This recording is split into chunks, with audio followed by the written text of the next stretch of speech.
There is this very specific, uh, just incredibly frustrating and honestly terrifying feeling that I think literally every single language learner on the planet knows intimately. Oh, absolutely. It's universal. Right. Like you are standing there, maybe you are in a super high stakes corporate meeting, or, maybe you're just at a coffee shop trying to make basic small talk. Yeah, just trying to order a latte or something. Exactly. And you have this crystal clear, highly nuanced thought in your native language. I mean, it makes perfect sense. It's smart. It's funny. But then. But the exact second you open your mouth to translate that thought and say it in English, your brain just completely freezes. Total shutdown. Yeah.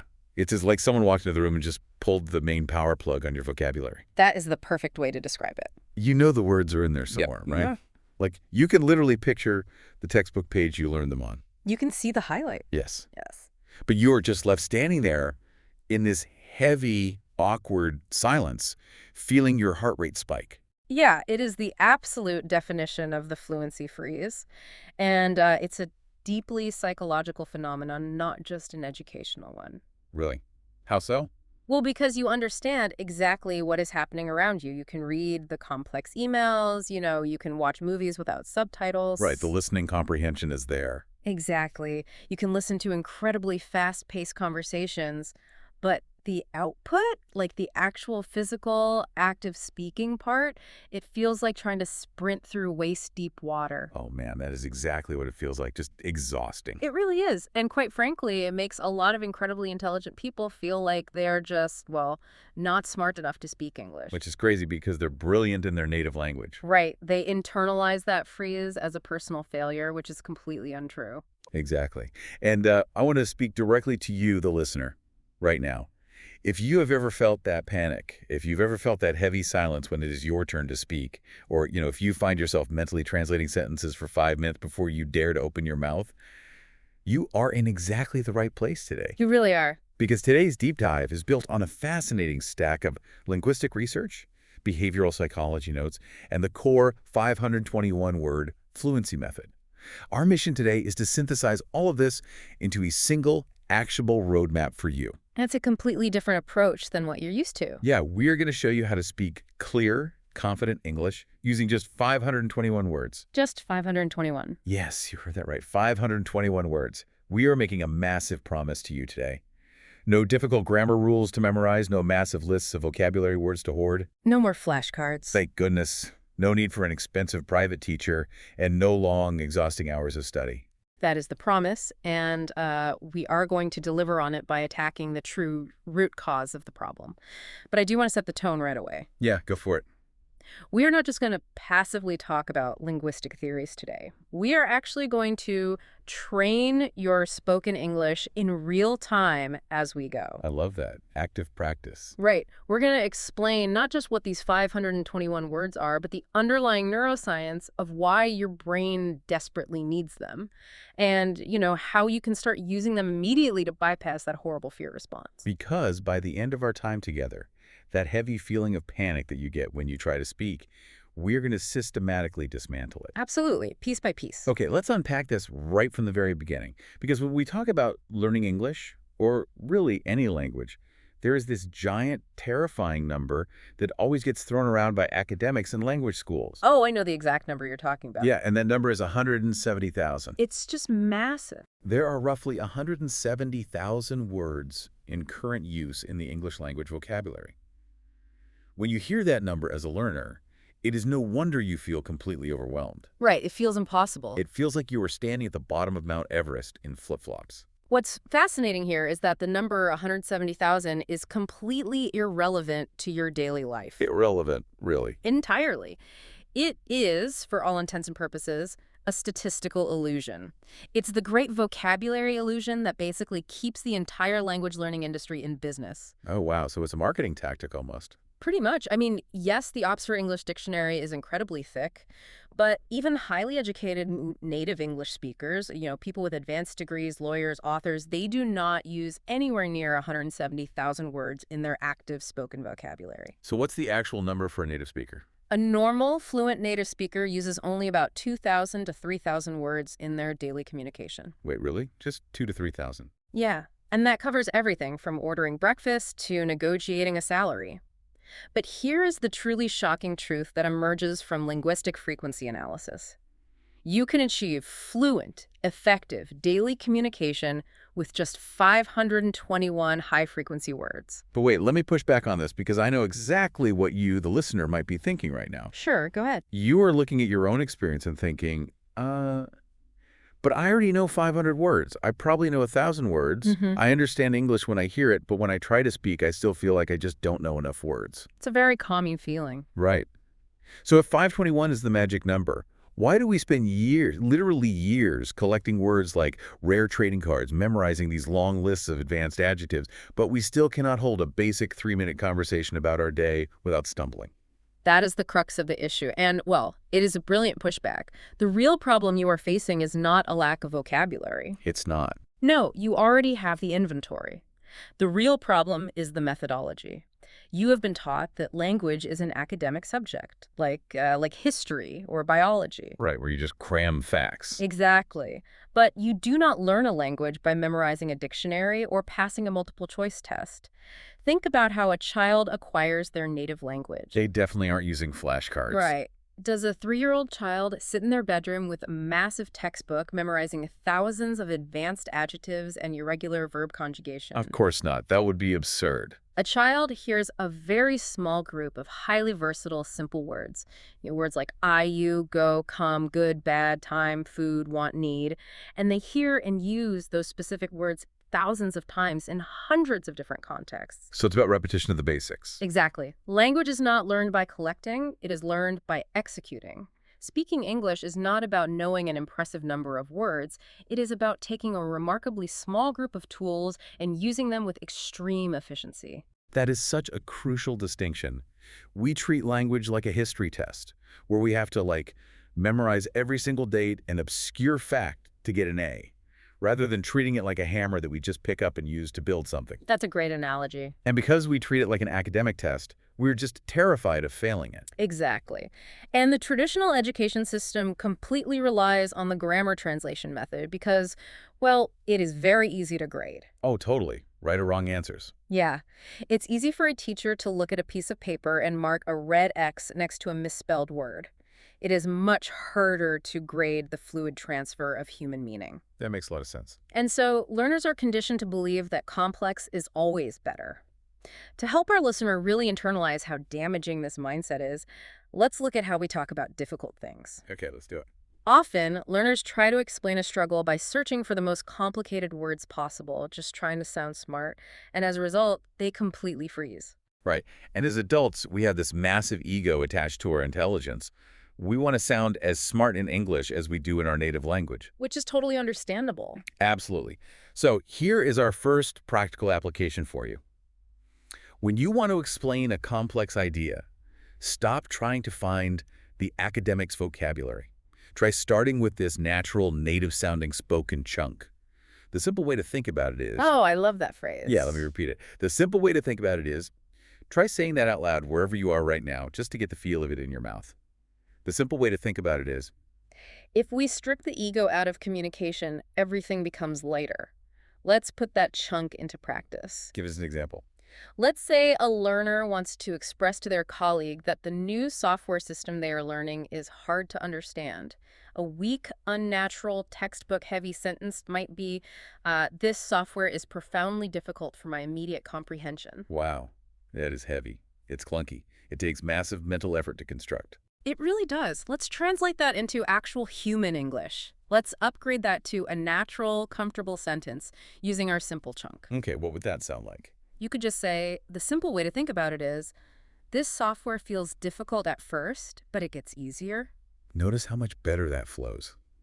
Try saying that out loud, you listening, but focus on the rhythm.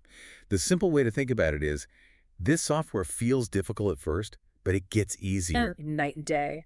It is perfectly clear. It achieves 100% of the communicative goal. But, this brings us to a really big question, and I want to dive deep into the psychology here. Let's dive in.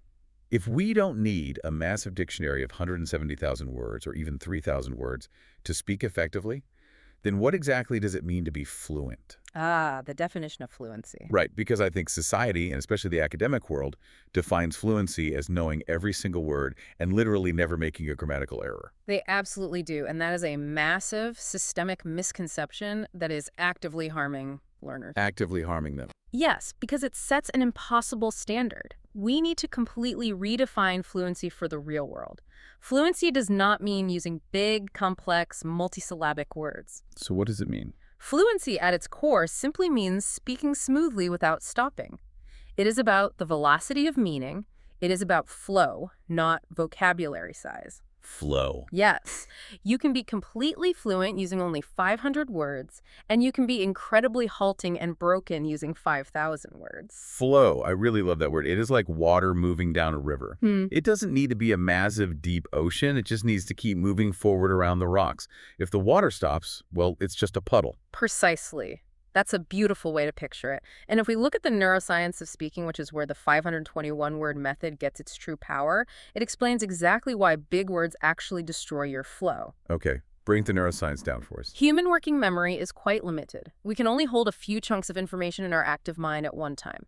For you to speak fluently, your brain needs to feel safe and unburdened. Safe, right. When you are in a conversation and you suddenly try to recall a difficult, rare word from the deep storage of your memory, let's say you're trying to remember the word meticulous instead of just saying careful, your brain experiences a sudden spike in cognitive load.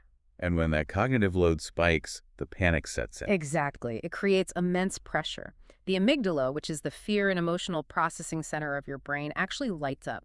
Your brain literally perceives this linguistic struggle as a threat. Wait, literally a threat, like a physical danger. It is the exact same fight or flight response you would have if you were physically in danger. Your throat tightens, your breathing gets shallow, and your mind goes blank. Oh my gosh, that explains the physical symptoms people get. Yes, but when you rely exclusively on simple, deeply familiar words, those 521 core survival words, your brain feels incredibly safe. Because there's no struggle to find them. Right, there is no threat detection. Because there is no fear, the cognitive load is virtually zero, which allows your mouth to move faster, connect the sounds naturally, and speak smoothly. Okay, let me give you the original analogy to really picture this mechanism. Imagine you are driving on a smooth, newly paved highway. Nice and easy. Yeah, that is your fluent, connected English. You're cruising at a great speed, trying to use big, impressive academic words during a casual conversation is like suddenly hitting a massive concrete speed bump on that highway. Ouch. Right. You have to slam on the brakes, you stop entirely, you overthink how to get over the bump, and you panic.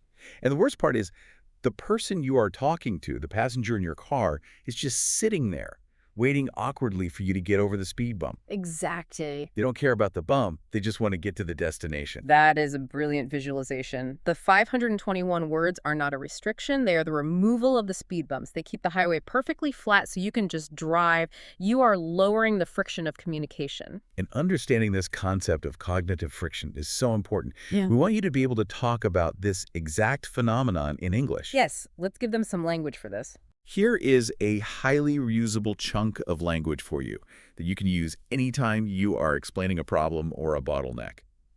A lot of learners get stuck here because, That's a great chunk. let's say it together out loud. Yeah. A lot of learners get stuck here because, Now, complete the thought with simple, friction-free English. A lot of learners get stuck here because they try to use big words and their brain panics. that's perfect. I want you, the listener, to repeat this entire phrase out loud to build that physical muscle memory in your jaw and tongue.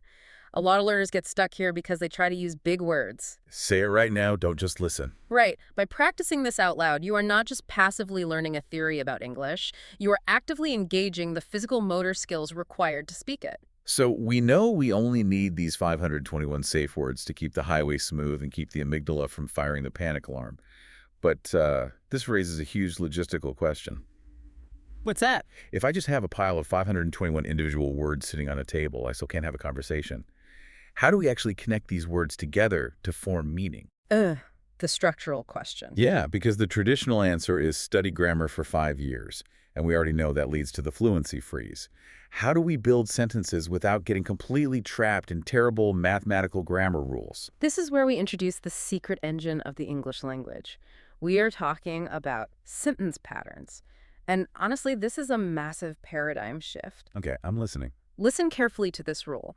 Grammar rules stay in the textbook, but sentence patterns go directly to the mouth. Okay, let's unpack the difference there, because for a lot of people, patterns and grammar sound like the exact same thing. They both sound like rules you have to memorize. They sound similar, but they are entirely different in how your brain processes them during real-time speech. So.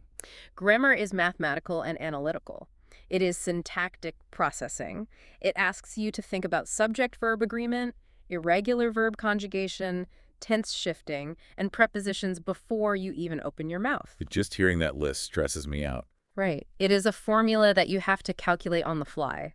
And as we just discussed with cognitive load, calculating formulas while someone is staring at you causes a freeze. Right. Sentence patterns, on the other hand, are like pre-built roads. The simple words are the cars. If the road is already paved and clear, the car moves easily. Oh, I see. If there is no road, you have to stop and pave it yourself before you can drive. When you learn a pattern, you don't think about the linguistic rules behind it. You just plug new words into the slot. It shifts the brain from calculating to retrieving. I see. So instead of building the road from scratch every single time you want to drive anywhere, the road is already there. It's prefabricated. You just change the car depending on where you want to go. Exactly. And the magic of survival English is that you only need 5 foundational patterns to express almost anything in daily life using only simple verbs. Just 5. Just 5. You do not need to learn the present perfect continuous to survive your day. Let's break down these 5 core patterns right now. I am ready. Yeah. And listener, I want you to actively engage with this. Do not just listen to us. Say these out loud with us as we go. What is the very first pre-built road? What is pattern number 1? Pattern number 1 is the expression of desire. I want to. I want to. Yes. This is incredibly powerful and primary. From a psychological standpoint, expressing what we want is the most fundamental human communication. That makes total sense. We do it constantly. You can say, I want to eat, I want to sleep, I want to learn English, I want to go home, I want to leave this meeting. Same exact pattern, you just swap out the final action word. It is so incredibly simple. I want to. You don't have to calculate the infinitive form. Yeah. You don't have to worry about gerunds. You just say, I want to, and add the action. Yeah. What is the second road? Pattern number 2 is the expression of necessity. I need to. I need to. This is your survival mechanism. It is used every single day, multiple times a day. I need to go. I need to study. I need to rest. I need to call my boss. I need to find a bathroom. I need to. Uh, Simple, clear, completely effective. Yeah. What about number 3? Pattern number 3 is how we conquer time. It talks about the future. I am going to. I am going to. I am going to eat. I am going to work. I am going to learn. I am going to finish this report. And notice what we aren't doing here. We aren't talking about future continuous or future perfect textbook terms. We aren't calculating will versus going to nuances. We just say, I am going to, and then the action word. It completely bypasses the grammar textbook. What's number 4? Pattern 4 expresses feelings, identity, and preferences. It is, I like to. I like to. I like to read. I like to talk. I like to walk in the park. I like to work early. And the final foundational pattern, number 5. Pattern 5 expresses responsibility or external obligation. It is, I have to. I have to. I have to work. I have to study. I have to wake up early. I have to pay this bill. Just 5 patterns. Let's recap them. I want to, I need to, I am going to, I like to, I have to. It almost feels too easy. It does, doesn't it? Yeah, it's almost uncomfortable how simple that is. As educated adults, we're heavily conditioned to believe that if it doesn't sound academic, it isn't intelligent. Well, it feels easy because it aligns with how human beings actually process meaning. With just these 5 sentence patterns and the simple verbs from your 521 words, you can speak hundreds of different sentences instantly. Hundreds of them. Yeah. You aren't calculating. You are just matching a feeling to a pattern. Functionally, these simple sentences achieve 100% of the communicative goal. Let's prove it. Let's do a mini role play right now to see the difference in cognitive load. All right, let's do it. I am going to play the role of a very stressed out corporate English learner. I am trying to explain to my colleague how insanely busy my day is, but I am trapped in the academic mindset, trying to use terrible, overcomplicated textbook English. Are you ready? I'm ready. Let's hear the textbook version. Hello. My schedule today contains a multitude of unavoidable professional obligations that require my immediate and undivided attention, therefore preventing my relaxation. Okay, let's pause right there and analyze that. That sentence is incredibly heavy. Hurt to say. Right. It is completely full of speed bumps. Just listening to it is exhausting. Your mouth probably felt physically tight just trying to pronounce multitude of unavoidable professional obligations. If you said that in a real office, people would look at you like you were an alien. Now let's restructure that entire explanation using just the core patterns we just learned. Let's translate that into actual human English. Strip the ego out and just give me the meaning. Okay, let me think. Instead of a multitude of professional obligations, which is just me trying to sound important, I can just use pattern 5, the obligation pattern. I have to work. Excellent. And instead of preventing my relaxation, which sounds ridiculous, I can use pattern 2, necessity. I need to rest. Exactly. So what is the final native-sounding thought? I have to work a lot today. I need to rest later. Look at the difference. I have to work a lot today. I need to rest later. It communicates the exact same reality. But it takes zero mental energy to produce and zero mental energy for the listener to process. And the colleague understands you perfectly. In fact, they probably empathize with you more because it sounds authentic, not like a press release. Absolutely. Now, let's talk about pronunciation and fluency here, because this is where the physical execution matters. When you speak these patterns, you do not need to pause between every single word like a robot. Right. And this is a huge hurdle. Learners often think that perfect, hyper-articulated pronunciation is the goal. But your goal for pronunciation should always be clarity and comfort, not a flawless native accent. Let me emphasize that for you listening at home. Do not worry about sounding perfectly American or perfectly British. The pursuit of a perfect accent is just another form of perfectionism that causes the fluency freeze. Worry about flow. Exactly. Flow is key. For example, when you use the pattern I need to go, don't separate the words with harsh stops. I need to go. Right. In natural spoken English, we use connected speech. You blend the boundaries of the words naturally. It sounds much more like, I need to go. Or instead of, I want to sleep, it becomes, I want to sleep. Let the words physically connect in your mouth. Try it out loud right now wherever you are. I need to go. I want to sleep. I have to work. Notice how it feels so much more relaxed in your jaw. You aren't fighting the language. You're writing it. And this brings us to a fascinating sociological aspect of communication. How do these patterns operate when we are put on the spot? A lot of learners freeze completely when someone asks them a direct question like, what do you want to do today? Oh, that is a classic freeze moment.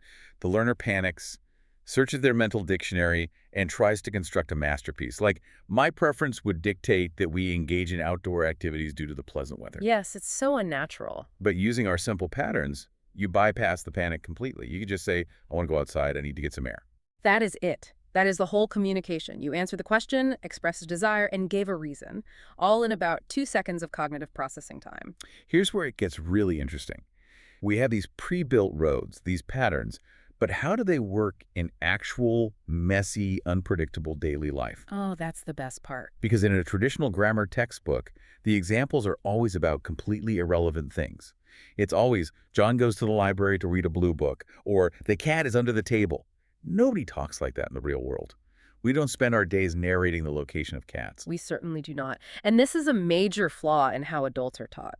English is a tool for life, not a subject for books. Amen to that. You do not need to invent special conversational topics to practice your English.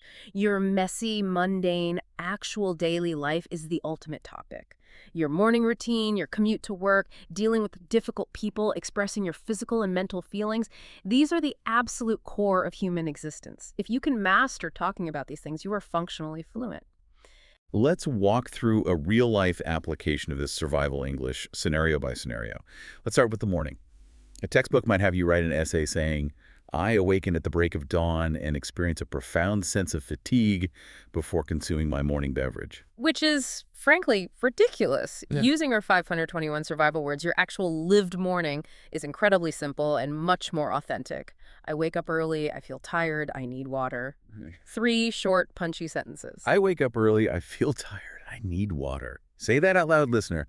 Notice how it perfectly describes the universal reality of waking up without invoking a single complicated grammar rule. Now let's move to the daytime, work or studying. You walk into the office or log onto your computer. What is the reality of that experience? Survival English looks like this. I go to work, I feel busy, I feel stressed, I need a break. Again, notice how heavily we are leaning on the simple verb feel. Let's talk about dealing with people because this is where the social anxiety really amplifies the panic. Oh, definitely. You are at the store or talking to a manager, and you don't understand what they just said to you. The instinct is to freeze, smile, and pretend you understood, which always leads to disaster. Yes, the fake nod. It's dangerous. Instead of panicking and trying to construct a complex, polite apology like, I deeply apologize, but I failed to comprehend your previous statement, you simply use survival English. What's the survival English version? I need help. I want to ask something. Or even simpler, I do not understand. Please speak slowly. What's fascinating here is that in all these scenarios, we are talking heavily about feelings. I feel tired. I feel stressed. I feel confused. Why is the word feel so important in this 521-word method? Why prioritize emotional words over technical nouns? Because being able to say I feel nervous or I feel sad using basic words is incredibly powerful from a psychological and sociological standpoint. Think about the research of people like Brené Brown. Human beings connect through vulnerability and emotion. That's very true. If you try to hide your feelings because you think you don't have the advanced corporate vocabulary to express them perfectly, you stay isolated. People assume you are cold or disconnected. But if you simply say, I feel nervous about this project right now, people instantly understand you on a human level. They can relate to that. They drop their own walls, they empathize with you. In any interaction, successful human connection beats complex vocabulary every single time. That is a huge relief to hear. If I tell my colleague I feel nervous, they aren't mentally grading my English proficiency. They are responding to my human emotion. They step into the role of a helper rather than a judge. Exactly. The emotional honesty completely overwrites any perceived linguistic deficit. I want to challenge you, the listener, to put this into practice immediately. Wherever you are right now, I want you to describe your morning or your current feeling using just 5 simple words. Do not overthink it. Say it out loud right now. For example, I drink coffee, I work. Or I feel hungry, I eat. Take a few seconds to do this. Just vocalize your reality. Excellent. Now, to help you explain this concept of simplicity to others, let's use a new spoken chunk. Practice saying this phrase out loud. What that means in real life is. It is a great transitional phrase. So you might explain your new language philosophy by saying, I only use simple words. What that means in real life is I communicate much faster. I love that. What that means in real life is I communicate much faster. But wait, let me push back hard on this. Okay, hit me. I am totally on board with saying I wake up and I go to work. The present tense makes sense. But what happens when we need to talk about the past or the future? Doesn't this entire simple method completely break down when time travel gets involved? What about irregular past tense verbs? This is exactly the wall that terrifies learners. They think, oh no, past tense, irregular verbs, future perfect continuous, the system is broken. But survival English handles this incredibly easily through a concept we call hacking time. Hacking time. Yes, you do not need to master complex shifting tense grammar to be completely understood in daily life. Okay, prove it to me. How do I say that I went to work yesterday without panicking about the irregular verb went? Or worrying if I should use the past perfect? You simply use a definitive time word combined with your basic present tense pattern. You say, yesterday I go to work, or yesterday I feel tired. To talk about the future, you say, tomorrow I study, next week I work. I hear you, but let me play devil's advocate. In a professional setting, let's say a corporate meeting, won't my boss or my client judge me if I say, yesterday I go? My high school English teacher would have failed me for that. Won't native speakers think I'm uneducated? This raises an important question, and it is the biggest mental block that adult learners face. We have to separate formal written English from dynamic spoken English. In a formal written contract, yes, you must use perfect grammar, but in a face-to-face conversation, here is the absolute truth about the pragmatics of language. Yeah. People do not judge your grammar, they judge your confidence and your clarity. So the confidence overrides the error. Entirely. Think about the client's perspective. The client cares about the deliverable, the timeline, and your assurance. If you deliver bad news with mathematically perfect grammar, they are still going to be mad. But if you deliver a clear, actionable solution with absolute confidence, saying, yesterday I go to the site, today I fix the problem, they are relieved. Wow, okay. Is yesterday I go, perfect textbook grammar? No. Is it 100% clear communication? Yes. The native speaker's brain knows exactly what you mean because the word yesterday did all the heavy lifting. The time word sets the context so perfectly that the verb tense becomes secondary. That is mind-blowing. The time word does the heavy lifting. Yesterday tells the listener's brain everything it needs to know about the timeline, so the verb conjugation matters way less in spoken survival English.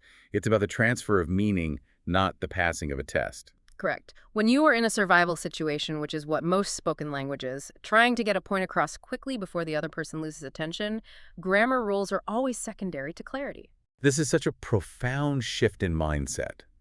Because I know it feels strange, maybe even a little rebellious, to deliberately let go of perfect grammar. So here's a coaching line for you to remember, a mantra, really. You do not need to sound perfect to say this well. That's a powerful mantra. Say that out loud with us, let it sink in. You do not need to sound perfect to say this well. Now, I want you, the listener, to practice this hacking time concept. I want you to say this sentence with absolute unwavering confidence right out loud. Tomorrow, I go to work. Tomorrow I go to work. Did you notice how clear that was? If you say it proudly, without hesitating or looking down, nobody questions it. It just becomes a fact. And if we look at this from a psychological angle, how does this idea of hacking time apply to our habits? Often, learners delay actually speaking English because they think they need to wait for the perfect time or until they have achieved perfect grammar. They live in the future tense. Yes. A learner might try to explain their endless studying by saying, in the distant future, it is my intention to become a fluent speaker once I have mastered the subjunctive mood. Right, which never happens. Exactly. That is exhausting and is basically a procrastination tactic. Let's translate that into actionable, learner-friendly English. Using our chunk, you could just say, tomorrow I practice English. It is a good choice. Notice the immediacy of that. Tomorrow I practice English. It shifts you from passive wishing to an active, concrete reality. Okay, so understanding all of these concepts intellectually is great. The cognitive load theory makes sense. Hacking time makes sense. But understanding alone won't make you fluent. No, it won't. You can sit on your couch and watch 100 YouTube videos about the physics of riding a bicycle. But until you physically get on the bike and balance, you do not know how to ride. How do we actually train the physical vocal tract, the mouth, the tongue, the jaw, to do this? We have to move from theory to physical application. And specifically, we need to talk about the 10-minute daily practice engine. Okay, let's talk about the engine. Listening to us talk on a deep dive is passive. It's safe and easy. Speaking is active, and it is physically demanding. But the good news is, you do not need to speak for hours a day to build fluency. You only need 10 minutes a day. The neurological secret here is that consistency and physical repetition are far more critical than the volume of time spent. 10 minutes. That is literally less time than most people spend scrolling through social media while waiting for their coffee. It's a remarkably low barrier to entry. Exactly. We want to make it so easy that you cannot fail. Here is the exact 4-step method. First, choose just 10 words from your 521-word list. Second, make 5 incredibly simple sentences using those specific words. Third, speak those sentences out loud. And fourth, and this is the part most people get wrong, repeat those exact same sentences for 3 days in a row. Wait, 3 days in a row, won't that get incredibly boring? Why wouldn't I want to learn new sentences and new vocabulary every single day to maximize my learning? Because you are fundamentally misunderstanding the goal. You are not trying to entertain your brain with novel information. You are trying to build physical muscle memory. Oh, physical muscle memory. Yes. Specifically, you are trying to promote myelination in your brain's neural pathways. Your lips, your tongue, and your vocal cords are muscles. They need rigorous repetition to learn the specific physical movements required to produce English sounds smoothly. When you say the exact same sentence for 3 days, it stops being a mental translation exercise and it becomes an automatic, subconscious physical reflex. That makes total sense. It is exactly like practicing a physical instrument. If you are learning to play the guitar, you don't try to play a brand new song every single day. You play the exact same G chord hundreds of times until your fingers just naturally know where to go without you having to look at the strings. Precisely. You are tuning the instrument of your mouth. And the absolute best technique for building this reflex is a practice called shadow speaking. What is shadow speaking? Break the mechanics of that down for us. Shadow speaking leverages the mirror neurons in your brain. The process is incredibly simple. Listen, pause, repeat. Listen, pause, repeat. Right. You listen to a native speaker say a short, simple sentence. You hit pause on the audio, and you immediately repeat that sentence out loud, trying your best to match their rhythm, their tone, and the flow of their connected speech. So you're literally copying them. Yes. The reason this is scientifically so effective is that it fuses your brain's intention with your mouth's physical movement. You aren't guessing how the sentence should be constructed, you are directly mirroring an existing reality. I see learners trying to do this shadowing technique, but they always want to do it so fast. They try to shadow rapid-fire dialogue from a movie, and they end up stumbling. They want fast results. But my advice is always, slow is strong. Flow is strong, yes. Speaking slowly and deliberately builds the physical clarity that eventually leads to true confidence. When you try to speak at a blistering speed before your muscles are ready, you stumble, you stutter, and then you lose all your confidence. Slow is strong. I couldn't agree more. Speed is a byproduct of accuracy. If you are accurate, the speed will naturally come later.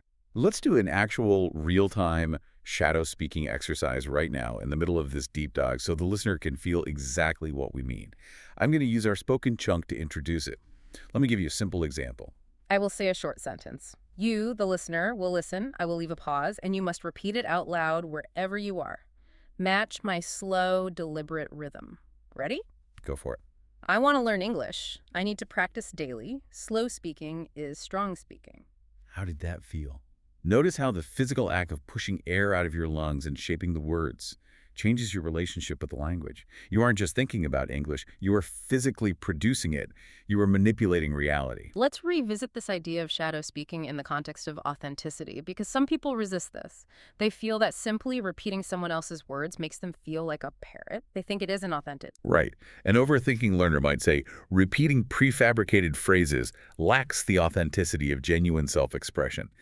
Let's translate that academic complaint into simple, learner-friendly English. You could just say, I practice by repeating now so I can speak my own ideas later. Exactly. You learn the scales so you can eventually improvise the jazz. Let's simplify that phrase even further. I repeat now so I can speak freely later. That is a brilliant way to frame it. I repeat now so I can speak freely later. Okay, so let's take stock of where we are. We have the 521 core survival words. We have the 5 basic sentence patterns to bypass grammar rules. We have the 10-minute shadow speaking method to build physical muscle memory. Right. We essentially have all the mechanical tools. Right. But, well, there is still an invisible enemy in the room. There is a psychological wall that stops learners from even opening their mouths at all, even when they know exactly what to say and how to say it. Yes. We have reached the deepest layer of the fluency freeze. We are talking about the ultimate enemy, pressure and perfectionism. The big ones. In all my years of research, I have found that adult learners rarely fail because of a literal lack of vocabulary words. They fail because of a profound paralyzing fear. It is the fear of making a mistake in public. It is the fear of social judgment. It is the fear of sounding stupid or uneducated in front of their peers. It is entirely paralyzing. I have seen incredibly smart, capable, successful adult people who run companies revert to feeling like helpless children simply because they're so terrified of using the wrong verb tense in an English meeting. But here's what's fascinating about that fear. It does not actually come from the English language itself. English is just a collection of neutral sounds and letters. A verb tense cannot hurt you. Right, it's just sounds. The fear comes entirely from the internal pressure to be perfect. In linguistics, we talk about the affective filter. When your anxiety is high, this filter goes up, and it physically blocks language acquisition and output. So your anxiety literally stops your brain from working. Yes. When you set your internal standard at, I must speak flawless, advanced English with 0 mistakes or else I am a failure, you create an impossible, crushing standard. The reason the 521-word method works so miraculously is because it completely removes this pressure. Yeah. You are giving yourself absolute permission to be simple. You are lowering the affective filter. You mentioned children a moment ago, and I want to expand on that analogy. Think about adult learners compared to young children acquiring language. A 3-year-old child speaks broken, grammatically incorrect English all day long. They say things like, I go to the park, or I want 2 mouses. Right, terrible grammar. Terrible. But they speak with immense, unstoppable, completely loud confidence. Why? Because they aren't afraid of being judged. Yeah. They don't have an ego attached to their grammar. They don't care if they sound sophisticated. They just want the cookie. Exactly. The child is focused entirely on the outcome, the communication, getting what they want, while the adult is morbidly focused on the performance and the perfection. We have to actively adopt the child's mindset to succeed. So how do we actually conquer this ingrained adult fear? How do we lower the affective filter? By building your confidence in a completely safe, zero-stakes environment first. You cannot build confidence while you are actively drowning in a high-pressure meeting. So where do you build it? Here is a listener practice task for you today. Find a room where you are completely alone. Your bedroom, your car, the shower. Stand there and speak 5 simple sentences out loud about your day. No audience, no judgment, no pressure. You have to build your physical confidence in private first. You have to prove to your own brain, neurologically, that your mouth can make these sounds comfortably without the world ending. I know exactly what some people will say to that. They'll say, okay, I'll do that eventually. I'll start speaking out loud when I feel ready. Let me just read one more textbook first. And to that, I must deliver one of the most difficult but important truths of language learning. You will never feel ready. Ready is an illusion created by your ego to protect you from failure. Ready comes after speaking, not before. You have to do the scary, uncomfortable thing first, and then the feeling of confidence follows as a reward. You do not wait for confidence to magically arrive on your doorstep before you open your mouth. Ready comes after speaking. That is powerful. I'm going to put that on a t-shirt. Let's expand on this idea of perfectionism and how it destroys our daily routines. Because perfectionism isn't just about grammar. It ruins our habits, too. People often completely abandon a new learning habit if they just miss one single day, right? Yes, the perfectionist trap of the unbroken streak. A learner might miss a Tuesday practice session and explain their failure by saying, "My inconsistency in adherence to the daily schedule resulted in a total abandonment of my linguistic goals." Oh, wow, that is a mouthful of academic guilt. Let's translate that into simple, honest, learner-friendly English using our chunk. If I wanted to explain this simply, I would say, I missed one day and I stopped, but I need to just start again. Notice how forgiving that is. Let's make it even punchier. I made a mistake, but I will keep going. That removes the pressure completely. It acknowledges reality and focuses on the next action. Okay, so to make all of this stick, to make sure we actually keep going after we make a mistake, we need a daily system. A system that doesn't rely on us waking up feeling incredibly motivated or feeling ready. Motivation is notoriously unreliable. This brings us to building the 15-minute daily routine. Routine is everything. Routine creates habit, habit creates automaticity, and automaticity is fluency. As author James Clear points out, you do not rise to the level of your goals, you fall to the level of your systems. I love that quote. Motivation is just a fleeting feeling, and feelings disappear the moment you are tired or stressed. But a system stays. However, for a system to work, it must be small, easy, and endlessly repeatable. If your system is, I am going to study English grammar for 2 hours every single day after work, you will quit by Wednesday. It is too heavy. So let's break down this frictionless 15-minute routine. How does it actually look in practice? We break the 15 minutes into 3 tiny, highly manageable 5-minute chunks: morning, daytime, and night. Let's start with the morning. What happens in the morning? For just 5 minutes while you are getting ready, you wake up your English mind. You do not open a textbook. You do not look at your phone. You just speak out loud to yourself about the physical reality of waking up using your 521 words. You say, I feel sleepy. I drink water. I need to take a shower. I am going to work. You are physically activating the language pathways before your native language takes over the day. I feel sleepy. I drink water. 5 minutes of simple truth. That is so easy it's almost impossible to fail. What about the daytime chunk? The afternoon or daytime chunk is for passive listening. For 5 minutes maybe on your commute, or while washing dishes, listen to slow, clear English audio. Don't stress about understanding every single vocabulary word. Just let your brain absorb the rhythm, the intonation, and the melody of the language. And then when you turn the audio off, speak briefly about your current situation. I am at work, I feel busy, I need a coffee break. Okay, and then the final 5-minute chunk at night. Night is for fixing the memory and processing the day. Summarize your day out loud to yourself before you go to sleep. Today was a hard day. I worked a lot. I feel very tired now. I need rest. Tomorrow is better. This trains your brain to emotionally process the actual events of your life in English, which deeply solidifies the neural connections. 5 minutes in the morning, 5 minutes in the day, 5 minutes at night. That is 15 minutes total. It is so manageable. Now, I have to warn our listeners against a very specific modern trap that destroys this routine. It is an addiction called method hopping. Oh, method hopping is absolutely lethal to real progress. It is the illusion of productivity. It is. It works like this.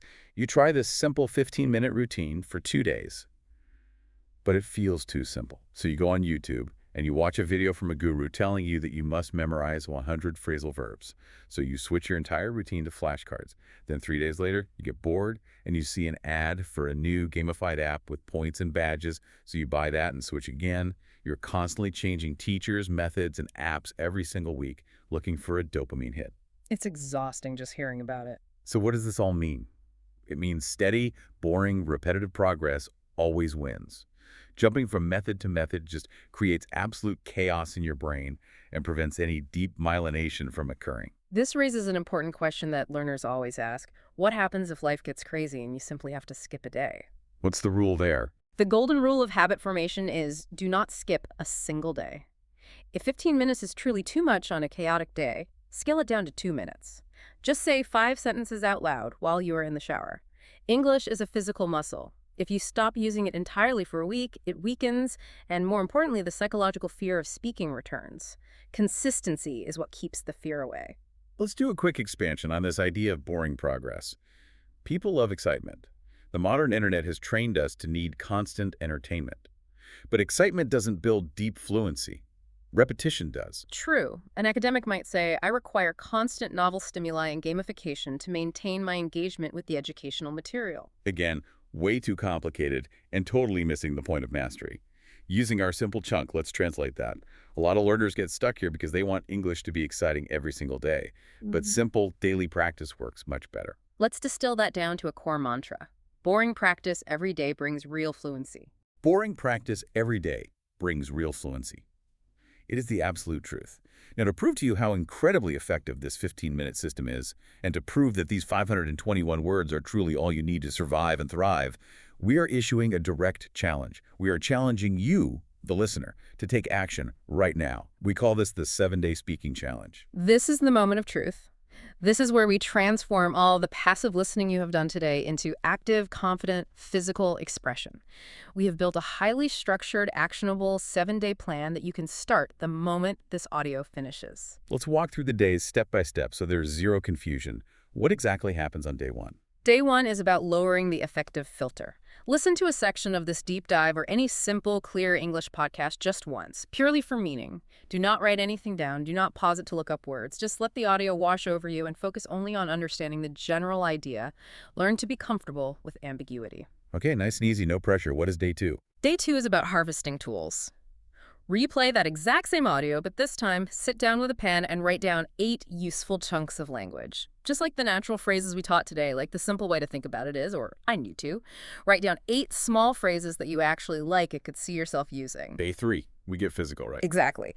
Day 3 is shadow speaking. Take the most useful lines from your written list and shadow them out loud. Listen to the audio, hit pause, and repeat the speaker's exact rhythm. Do this continuously for 10 minutes. Build that physical heat in your vocal muscles. Getting the mouth moving. Now, day 4 is where we take the training wheels off. Yes.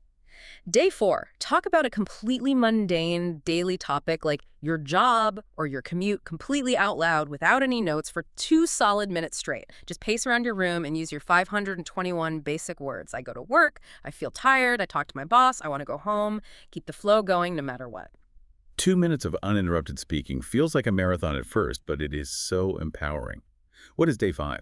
Day 5 is the scary one, but it is the most rewarding step in the entire challenge. You must record your own voice. Use the voice memo app on your phone. Record yourself talking about your day for 2 minutes. Then you have to listen back to it. You will hear exactly where you hesitate, where your speed bumps are, and where you try to use complex words that cause you to freeze. Listening to yourself speak a foreign language is physically painful at first. We all hate the sound of our own voice, but it is the fastest, most objective way to improve. What happens on day 6? Day 6 is the course correction. Retell that exact same topic from day 5, but violently force yourself to use even simpler English. If you got stuck trying to find a big fancy word on day 5, replace it with a simple survival word on day 6. Smooth out the highway, lower the cognitive load. And finally, the culmination of the week, day 7. Day 7 is the real-world application. Hold a mini conversation. You can do this with yourself in the mirror, or ideally, with a friend if you have a supportive practice partner. Deliberately force yourself to use the specific chunks you wrote down on day 2. Bring the entire process full circle from passive listening to active, integrated communication. I am directly challenging you, the listener. You have listened this far. You clearly want to improve. Can you commit to just 10 or 15 minutes a day for the next 7 days? Can you put your ego aside and give yourself the gift of just 1 week of simple, focused, boring practice? If we connect this to the bigger picture of personal growth, this 7-day challenge does something incredibly profound to your psychology. It proves to your brain that you are no longer just a passive learner who receives information from teachers. You are an active speaker who produces language to shape the world around you.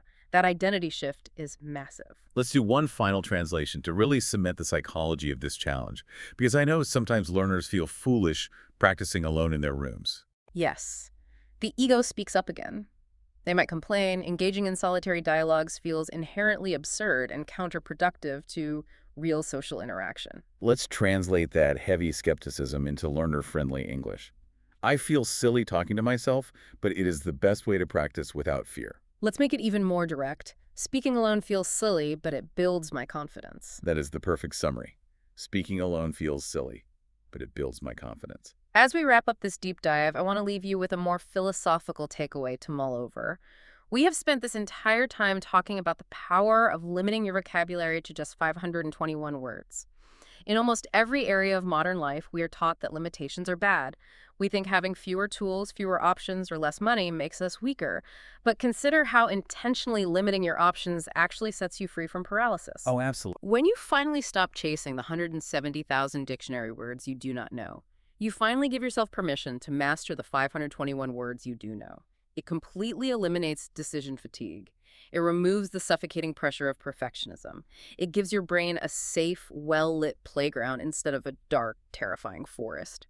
So I ask you to look beyond English. What else in your life could dramatically improve if you just committed to using the simple, basic tools you already have instead of waiting forever for perfect ones? That is such a powerful perspective. The limitation is the actual source of the freedom. So to quickly and warmly summarize what we practiced today, you do not need a massive heady dictionary. You just need 521 high-frequency survival words. You do not need to calculate complex grammar formulas. You just need those 5 basic sentence patterns like I want to and I need to as your pre-built roads.